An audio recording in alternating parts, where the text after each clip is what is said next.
Chapter number 16 में हमारा next topic है पाचन तथा पाचक एंजाइम। पाचन क्रिया की परिभाषा क्या है और कौन कौन से पाचक एंजाइम प्रमुख रूप से पाचन की क्रिया में सहायता करते हैं।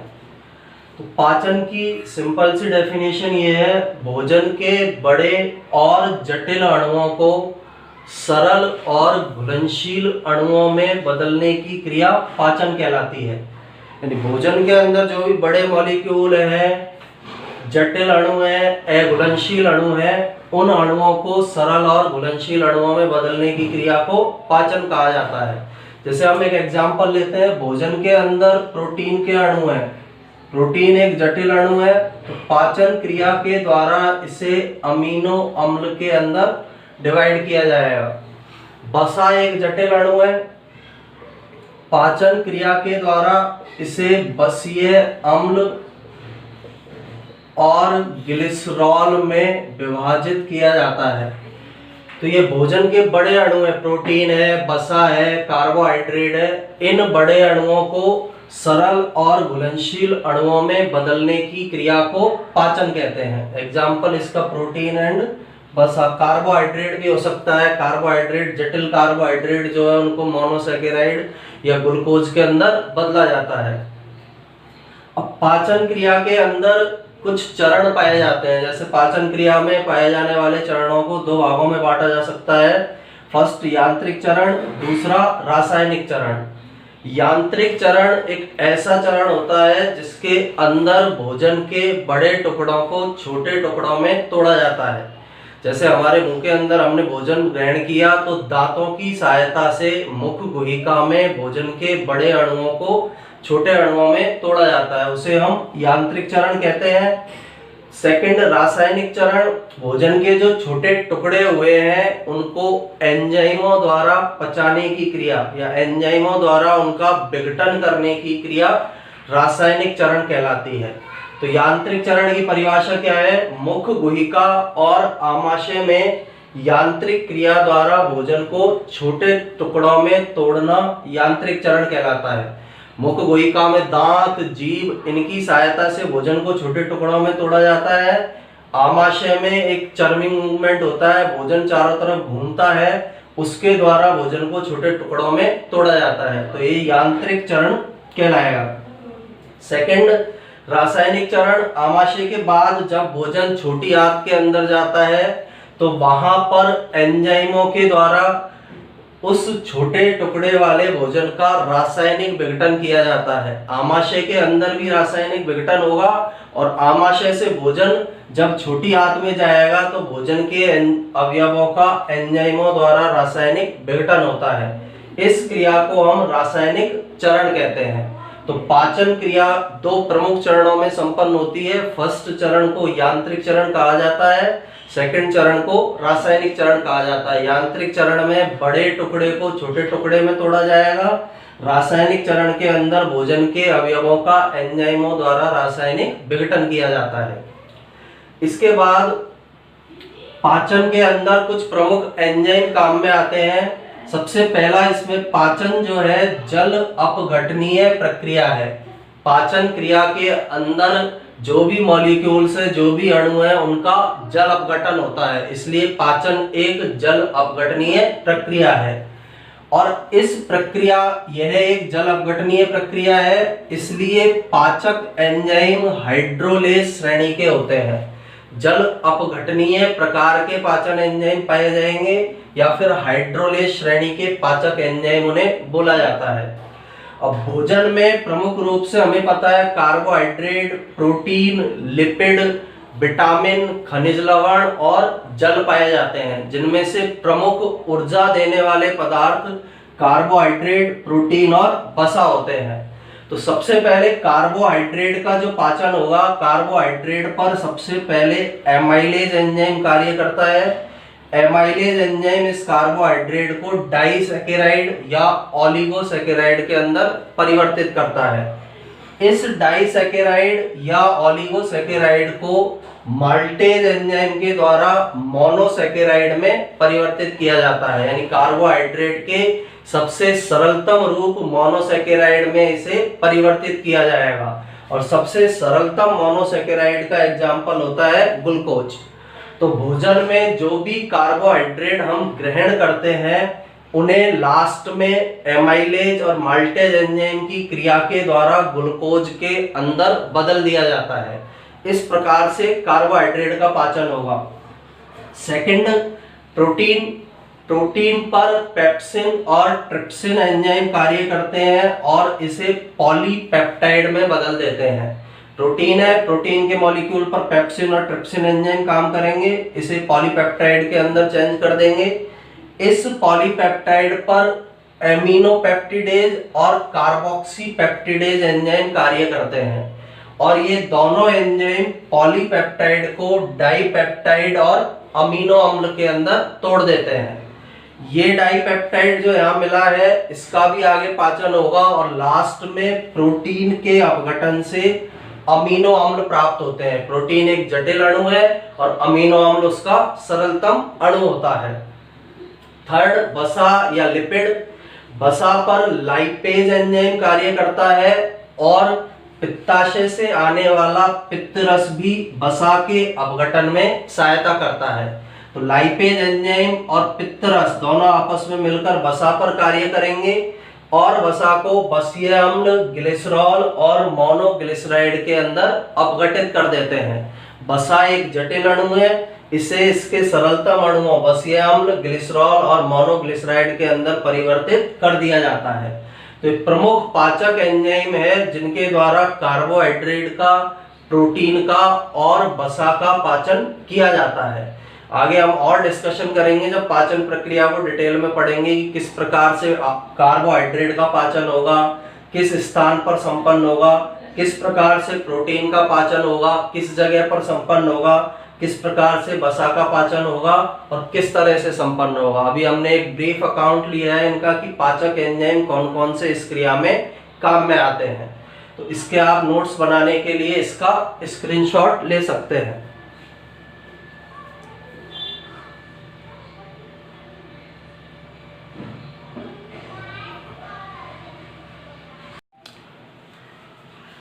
चैप्टर नंबर 16 पाचन तथा अपशोषण में हमारी नेक्स्ट हेडिंग है मनुष्य के पाचन तंत्र की क्रियाविधि। यानी मनुष्य के पाचन तंत्र में भोजन को पचाने की क्रिया किस प्रकार से संपन्न होती है। तो मनुष्य के पाचन तंत्र की क्रियाविधि को प्रमुख रूप से 5 भागों के अंदर बांटा गया है। इसके पहले भाग का नाम अंतर्ग्रहण, दूसरा पाचन, तीसरा पचित भोजन का अपशोषण, चौथा स्वांगीकरण और 5वें हिस्से का नाम बहिक्षेपण होता है। यानी इन 5 क्रियाओं के अंदर या 5 चरणों में मनुष्य में पाचन की क्रिया संपन्न होती है। अब अंतर्ग्रहण जो शब्द है उस शब्द का मतलब होता है भोजन को अंदर ग्रहण करने की क्रिया, उसे अंतर्ग्रहण कहते हैं। सेकंड, पाचन, जो भोजन हमने अंदर ग्रहण किया है उसको पचित करने की क्रिया या पाचन करने की क्रिया, उसको पचाने की क्रिया, उसके जटिल अणुओं को सरल अणुओं में बदलने की क्रिया पाचन कहलाती है। पाचन भी 3 भागों में संपन्न होता है। पहला भाग है इसका मुख गुहिका में पाचन। फर्स्ट जो पाचन है वो मुख गुहिका में होगा। सेकंड इसका पार्ट आमाशय में पाचन और थर्ड पार्ट होता है छोटी आंत में पाचन। तो 3 स्थानों पर पाचन की क्रिया संपन्न होगी। मुख गुहिका में पाचन, आमाशय में पाचन होगा, तीसरा जो पाचन की क्रिया है वो छोटी आंत के अंदर संपन्न होती है। इसके बाद तीसरे चरण में पचित भोजन का अवशोषण किया जाता है। जो भी छोटी आंत में भोजन पहुंचा है उसका पाचन हो चुका है तो उसके बाद उस पचित भोजन का अवशोषण किया जाएगा। रक्त के द्वारा उस पचित भोजन को अवशोषित किया जाता है और रक्त के द्वारा ही उसे हमारे शरीर की प्रत्येक कोशिका में पहुंचाया जाता है। नेक्स्ट चरण स्वांगीकरण। कोशिकाओं में जाने के बाद पचित भोजन से ऊर्जा प्राप्त की जाती है, और कोशिकाओं में पचित भोजन से ऊर्जा प्राप्त करने की क्रिया को स्वांगीकरण कहते हैं। तो चौथा चरण पाचन क्रिया का स्वांगीकरण होगा। और फिफ्थ चरण है बहिक्षेपण। पाचन क्रिया के बाद जो भी अपशिष्ट उत्पाद बचते हैं, उन अपशिष्ट उत्पादों को शरीर से बाहर निकालने की क्रिया बहिक्षेपण कहलाती है। तो इन 5 चरणों में मनुष्य के पाचन तंत्र की क्रियाविधि संपन्न होती है। इन्हें ही हमें अब डिटेल में पढ़ना है कि किस तरह से अंतर्ग्रहण होगा, किस तरह से तीनों संरचनाओं में पाचन होगा, पचित भोजन का अपशोषण किस प्रकार से होगा, स्वांगीकरण किस प्रकार से होगा, और बहिक्षेपण की क्रिया किस प्रकार से संपन्न होती है। तो इसमें सबसे पहला चरण है हमारा अंतर्ग्रहण। भोजन को अंदर ग्रहण करने की जो क्रिया है उसे हम अंतर्ग्रहण कहते हैं। और अंतर्ग्रहण की क्रिया भी 2 चरणों में संपन्न होती है। पहले चरण में खाद्य पदार्थ को चबाया जाता है।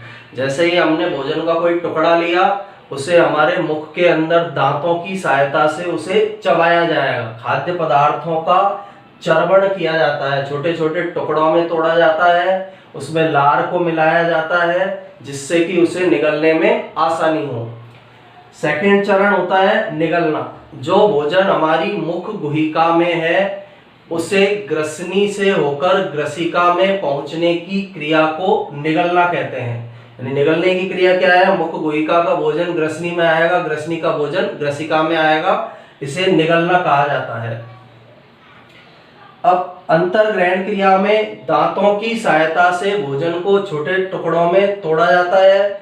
उसके बाद जीभ की सहायता से भोजन में लार को मिला दिया जाता है। यानी जैसे भोजन ग्रहण किया, दांतों की सहायता से उसे छोटे छोटे टुकड़ों में तोड़ा जाएगा, उसके बाद भोजन में लार को मिला देते हैं।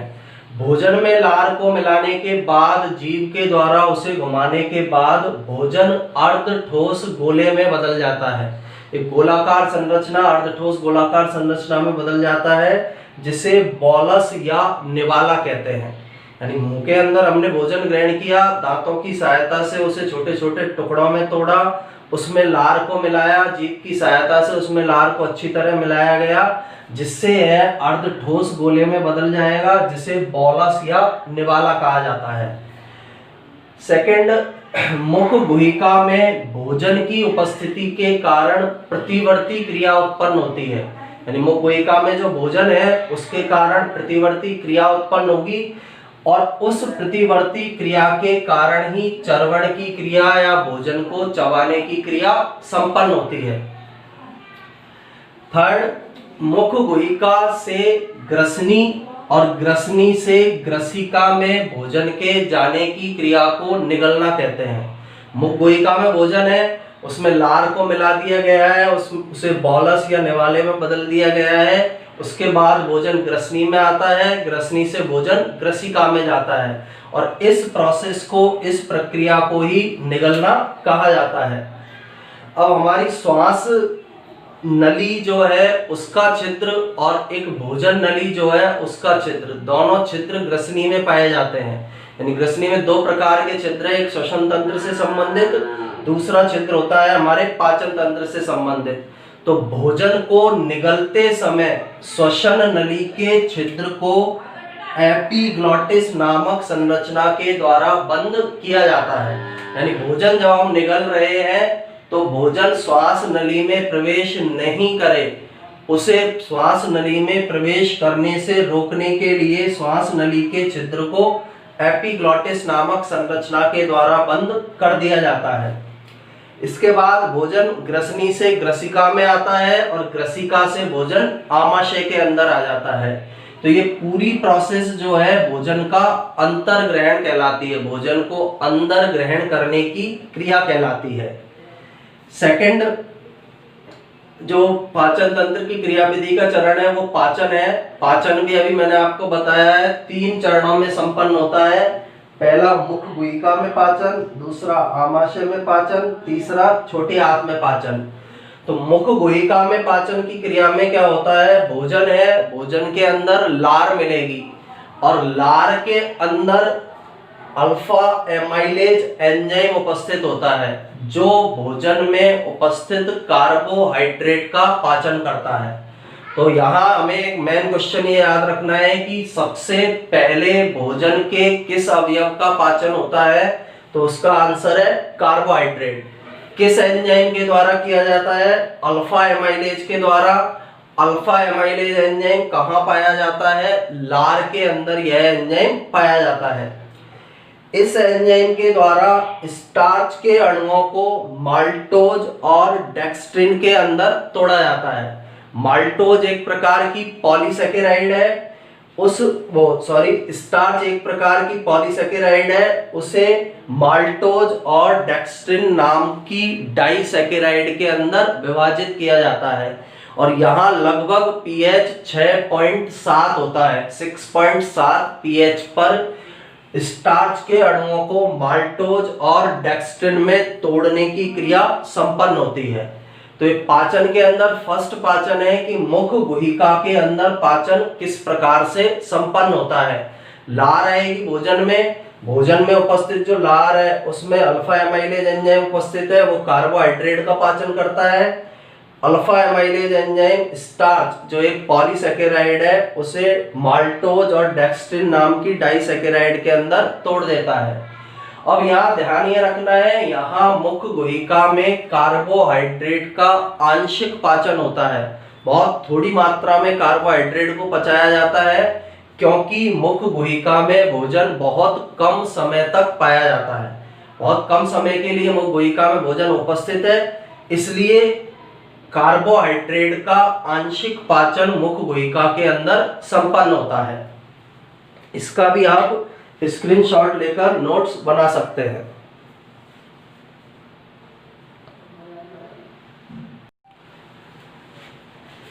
पाचन चरण में पहले मुख गुहिका में पाचन संपन्न होता है जिसके बारे में हम पढ़ चुके हैं। सेकंड, आमाशय के अंदर पाचन की क्रिया संपन्न होगी।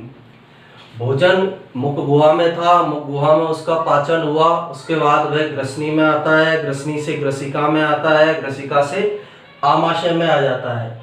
आमाशय के अंदर जब भोजन आता है तो एक जठरागम अवरोधनी पाई जाती है, वह अवरोधनी खुल जाती है और उस अवरोधनी के खुलने के कारण भोजन ग्रसिका से आमाशय में प्रवेश कर जाता है। और जैसे ही भोजन ग्रसिका से आमाशय में प्रवेश करेगा जठरागम अवरोधनी बंद हो जाती है। इसके बाद भोजन के पाचन की क्रिया आमाशय में संपन्न होती है। आमाशय में भोजन के पाचन की क्रिया में भोजन में जठरीय रस को मिलाया जाता है। अभी जठरीय रस के आगे हम भाग पढ़ेंगे, जठरीय रस में कौन कौन से पदार्थ पाए जा रहे हैं। तो सबसे पहले आमाशय में भोजन आया और भोजन के अंदर जठरीय रस को मिलाया जाएगा। आमाशय के अंदर भोजन लगभग 3 से 4 घंटे तक उपस्थित होता है, यानी पाचन के लिए आमाशय में भोजन 3 से 4 घंटे तक पाया जाता है। कार्बोहाइड्रेट का आंशिक पाचन मुख गुहिका में हुआ था। आमाशय के अंदर प्रोटीन का आंशिक पाचन हुआ। आमाशय में प्रोटीन के आंशिक पाचन की क्रिया संपन्न होती है। इसके बाद जठरीय रस जो भोजन में मिला है आमाशय के अंदर, उसमें कुछ पदार्थ उपस्थित होते हैं। पहला पदार्थ है HCl हाइड्रोक्लोरिक अम्ल, सेकंड श्लेष्मा, थर्ड पेप्सिनोजन, फोर्थ जठरीय लाइपेज। ये चारों पदार्थ आपस में मिलकर जठरीय रस का निर्माण करते हैं। तो इन सबके कार्य देखिए क्या क्या है। सबसे पहले HCl का काम, HCl का पहला काम है ऊपर मुख गुहा से जो भोजन आमाशय में आया है उसके पीएच को कम करना। ऊपर हमने पढ़ा था अल्फा एमाइलेज जो एंजाइम है वो लगभग 6.7 पीएच पर वर्क करता है, यानी एक तरह से यहाँ पर अम्लीयता का मान बहुत कम है। तो जैसे ही भोजन आमाशय में आएगा, आमाशय भोजन की पीएच को कम करेगा। जब पीएच की वैल्यू कम होगी, लगभग 2 से 3 तक जब वैल्यू पहुंच जाती है 6.7 की जगह पर, तो अल्फा एमाइलेज एंजाइम जो भोजन में लार के द्वारा मिलाया गया था, उस अल्फा एमाइलेज एंजाइम की क्रिया रुक जाती है। तो फर्स्ट वर्क HCl द्वारा किया जाता है भोजन की पीएच को कम करना, जिससे अल्फा एमाइलेज की जो प्रोसेस है प्रक्रिया रुक जाएगी। सेकंड, भोजन में उपस्थित जीवाणुओं को नष्ट करना। HCl या हाइड्रोक्लोरिक अम्ल के द्वारा भोजन में जो भी जीवाणु पाए जा रहे हैं उन जीवाणुओं को नष्ट किया जाता है। थर्ड, भोजन के कठोर अवयवों को गलाना।